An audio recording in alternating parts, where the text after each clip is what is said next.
So I'm really excited to be here today to talk about participatory budgeting, yay, which is having a moment, I feel like, especially today and at this point in time, with Pam Jennings and Karen Figueroa. And specifically, I think talk about the experience recently in Central Falls, but also the concept more broadly. So why don't the two of you introduce yourself and your experience with participatory budgeting, and we can go from there. Great. Karen, I will let you go first. If you just want to talk a little bit about your experience with the class. Okay, so my name's Karen Figueroa. I'm a senior at the high school, but I took PB my junior year, and I was also on the steering committee for it. So I was just really interested and I really wanted to take the class, and I thought that it was really cool how students could be able to change something in the school. And I'm Pam Jennings. I'm a coordinator of participatory budgeting, or PB processes. Started a while ago working in New York and Boston, around the Boston area. And then I'm a native of Rhode Island, so I've been really, really excited to see how it's been kind of picking up a little bit more momentum here, especially in Central Falls, where we have both like a semester-long elective class that students can take at the high school, where they and their school decide on how to spend money directly for their school. And then more recently, the entire district of Central Falls has decided to do a bigger participatory budgeting PB process, so that parents and students can decide how to spend part of the some of the COVID relief money that's coming into the district. So parents and students are going to get to directly decide how to spend some of that money over the summer. Great. And so maybe to start, can you just describe for us what participatory budgeting, PB. I always think peanut butter when I say that. I know, so. Yeah, the same. Yeah, Karen, do you want to kind of just talk through the steps of specifically like what you guys did with the class, and that also will give you a sense of how it actually works. Yeah, so for the class, basically we had like a $10,000 grant, and we would go around asking students like different ideas for something that they wanted to use the money for. Like we had like little ballot boxes where they could submit their ideas, or we would like go around during advisory or lunch to ask them what they thought we should do. And then once we got like a bunch of ideas, we kind of just like cut it down to like everything that was similar. So like there was a beautification committee. There were some that were working like specifically on the bathrooms, and others were like working on like the food in the cafeteria. And we kind of had to like do like a campaign, I guess you could say, for like each idea. And each committee would like see like what they could do with the $10,000 if their project was voted. And we just kind of kept on like working on that, like preparing it and to see like what students would elect until like we all voted around January. Yeah, do you want to talk a little bit about kind of what the voting was like? Yes, so we had like real ballots. Like I think it was the first in Rhode Island to be in 3 different languages. I know it was in Spanish, English, and was it Creole? Yeah, Portuguese, yeah. Yeah. And we also had like the actual like ballot machines there, so it's like you were actually voting. So it was really fun, and a lot of the students liked it. And what was the winning? This is not a big shock, but what was the winning project in the school? The bathrooms were the winner. Yeah. To improve the bathrooms. Yeah. Mm-hmm. So the idea is basically that you take a decision about how to use resources that are supposed to benefit a group of people and turn it over to that group of people to work through the decision-making process. Is that right? Yeah, exactly. It's giving people real power over the money and decisions that impact their community, and under the assumption that it's the people that use those spaces and are walking the streets and in the schools every day that really, they kind of know, they have a pretty good knowledge of what changes and what things they would like to see happen. So can you just walk through like how do you bring a group of people through a process where they actually come to some agreement at the end? I imagine that public processes are often a little messy, and so it could backfire.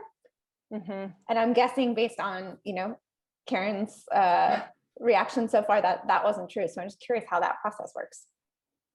Yeah, maybe I can start, and then Karen, I don't know if you want to think about like some of the kind of challenges that you all face with the class, but it's a pretty it's a pretty like thoughtful process where every stage is, there's definitely plenty of time that's given to every stage. And so thinking about first, you just like go out and just ask people what they want, right? And like get ideas. And then from there, the smaller committees do really the hardest part of the work, which is figuring out like what is actually feasible with the amount of money that we have, what's going to really bring the most amount of benefit to our community. And one of the things that we use is like an equity rubric in a way, so that there's an actual process that we call them delegates that join the committees. There's like a specific way that they think about rating to prioritize their projects based on what's going to bring the greatest benefit to the most amount of people, or what would benefit a smaller group of people that are really, really underserved.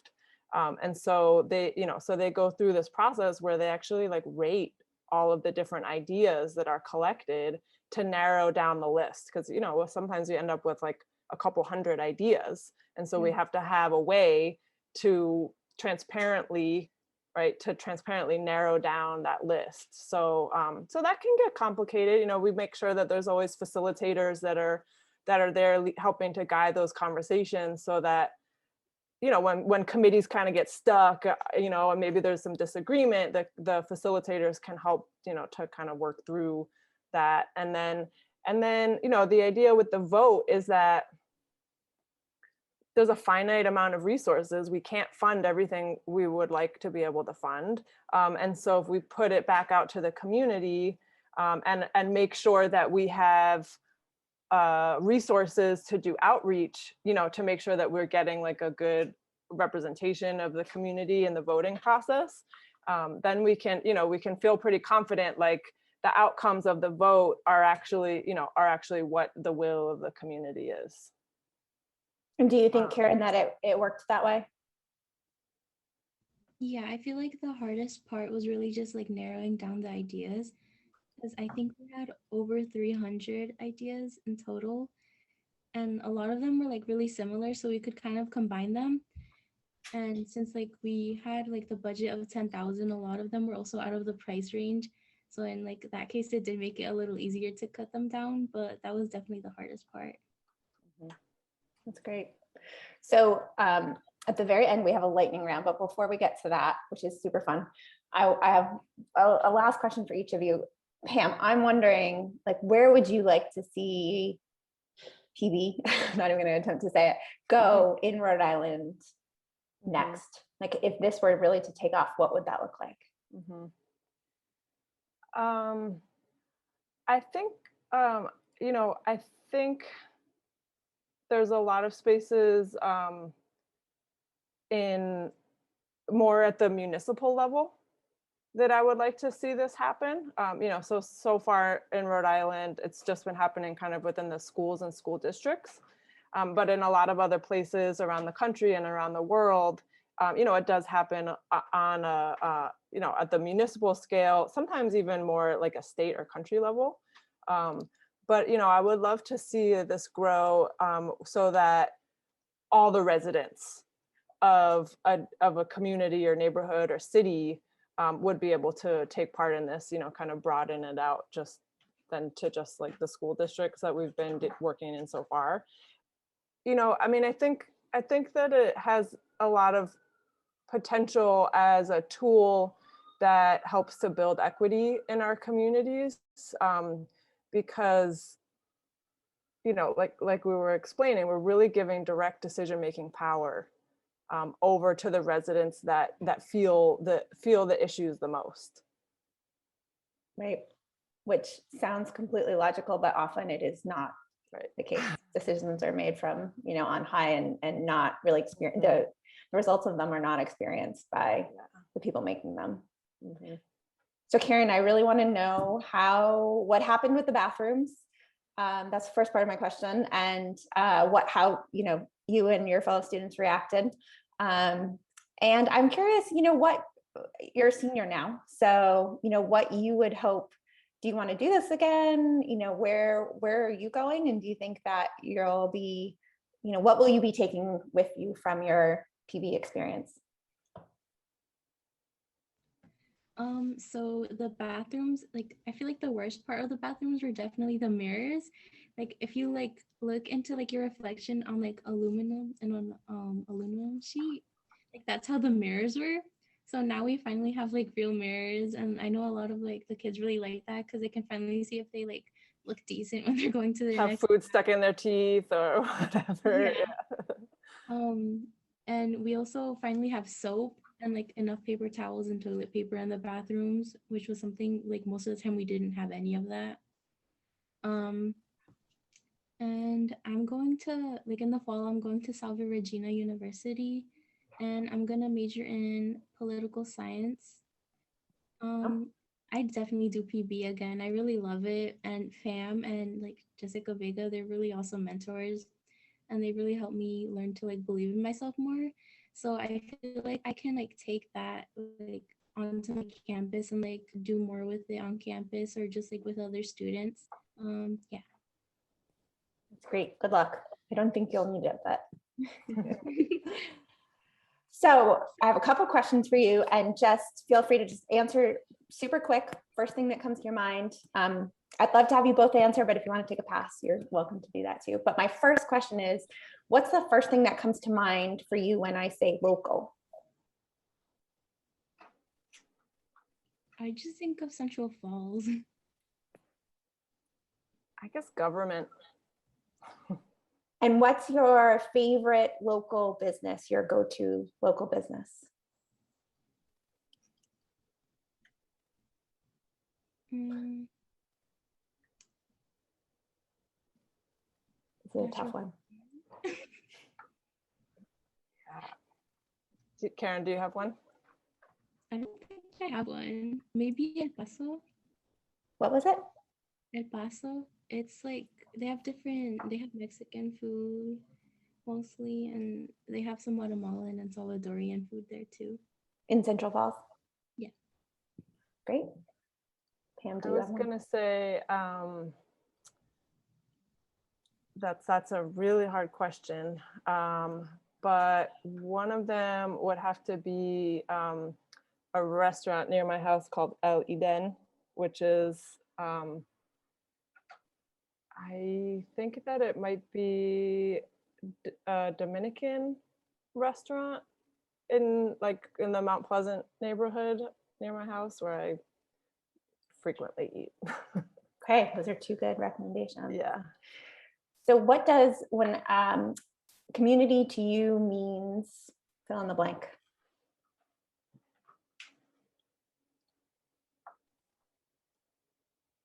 I could go first on that one if you want. Community to me means resilience. Yeah.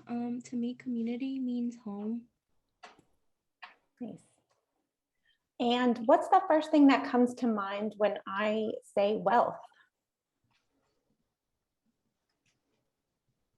I think of old white men. Yeah. Yeah, I was gonna say inequity. And are there things that are happening in Rhode Island that you are really excited about right now? Could be in your neighborhood, it could be, more broadly. Mayor Rivera's administration in Central Falls and the city council president Vega, and the amazing city council that they have there in Central Falls, and just you know, I think that Mayor Rivera is such a dynamic leader and face for the community that people really have trust and believe in her, and I just see the way that she, you know, that she brings the best out of people, and I think that's really amazing. That is exciting. Yeah. So if people hear this and they're super excited about participatory budgeting and they want to help promote it, learn more, do more locally, do you have anywhere to you could recommend that they check out? Is there any way to support what's happening in Central Falls and what you're working on? Yeah, folks can reach out to me. I'm always glad to you know, to talk about it and talk about ideas, how to make it grow. Should I give my email address, or? Sure, I can I'm give it. I'm happy to do that, or you can, or you can add Yeah, it. I can put it in there. And there's a website called participatorybudgeting.org. That's a national website that has tons of great information and resources about it. And then for the group at the high school that's involved, we're on Instagram at CF Warriors for the number change. CF Warriors for Change. Yes. Okay, great. Yeah. And if someone, you know, if people want to see more of this in their own communities, what do you recommend? How do they advocate for it? Mm-hmm.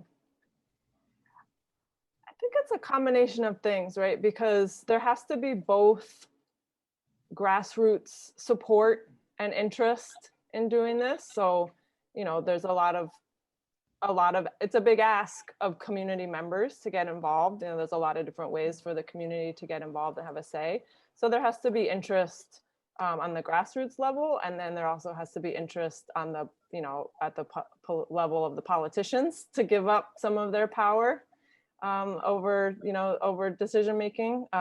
So those are, you know, those are some of the things that I do, you know, both with like meeting with both community-based organizations and with elected officials to kind of just like give basic info sessions and talk about what things could look like in their community.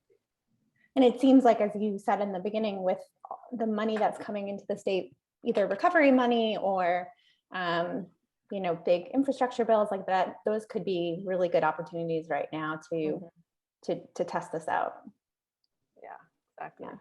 Yeah, so I want to actually give a shout out to Professor Jonathan Collins at Brown, who's been helping us to evaluate this process and figure out like what are some of the best practices, and, you know, in making PB and kind of thinking about scaling it up to a bigger level. So we're really, really excited to be working with him. Also, Parents Leading for Educational Equity, who have been, you know, really supportive with Central Falls and making sure that equity is centered in all of this. Also, Council President Vega, who none of this would ever have been happening if she didn't have the vision and leadership to, you know, to make this happen. So gotta give the shout outs where they're due. Yeah. For sure. That's great. Yeah, and the students, I mean, but my goodness, when I tell you, Karen can tell you about what it was like on the first day of class when Council President and I showed up and we were like, hey y'all, you're gonna have $10,000 to do whatever you want within your school. And they were like, what? Are you sure? So they took a real major leap of faith and went all in, and you know, and really showed the power of this process. So